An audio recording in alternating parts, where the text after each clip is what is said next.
Major Tom, page 93, 94. It's Via's Perspective, part 2. And let's see, that would be chapter 6.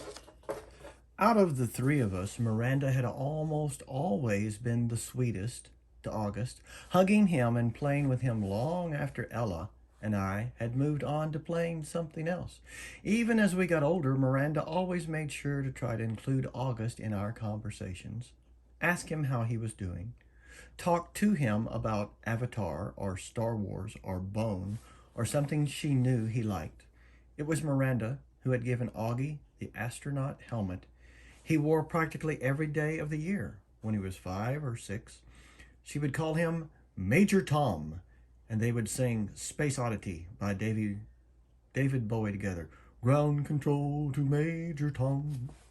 It was their little thing. They knew all the words and would blast it on the iPod and sing the song out loud. Since Miranda's always been really good about calling us as soon as she got home from summer camp, I was a little surprised when I didn't hear from her. I even texted her and she didn't reply. I figured maybe she had ended up staying in the camp longer now that she was a counselor.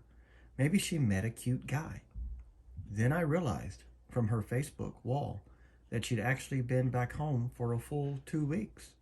So I sent her an IM and we chatted online a bit. IM is instant message.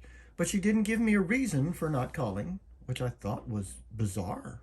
Miranda had always been a little flaky, so I figured that's all it was. We made plans to meet downtown, but then I had to cancel because we were driving out to visit Tata and Papa for the weekend.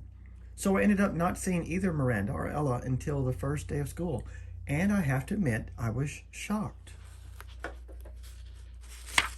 Miranda looked so different. Her hair was cut in this super cute bob that she had dyed bright pink of all things, and she was wearing a striped tube top that A, seemed way inappropriate for school, and B, was totally not her usual style. Miranda had always been such a prude about clothes. Ask your parents what a prude is. And here she was, all pink-haired and tube-topped. But it wasn't just the way she looked that was different. She was acting differently too.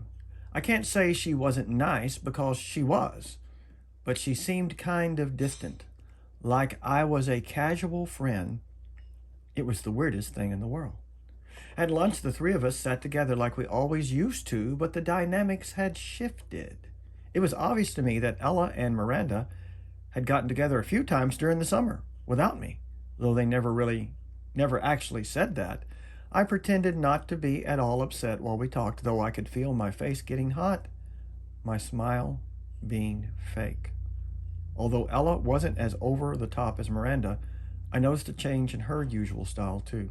It's like they had talked to each other beforehand about redoing their image at the new school, but hadn't bothered to clue me in. I admit, I'd always thought I was above this kind of typical teenage pettiness, but I felt a lump in my throat throughout lunch. My voice quivered as I said, "See you later," when the bell rang.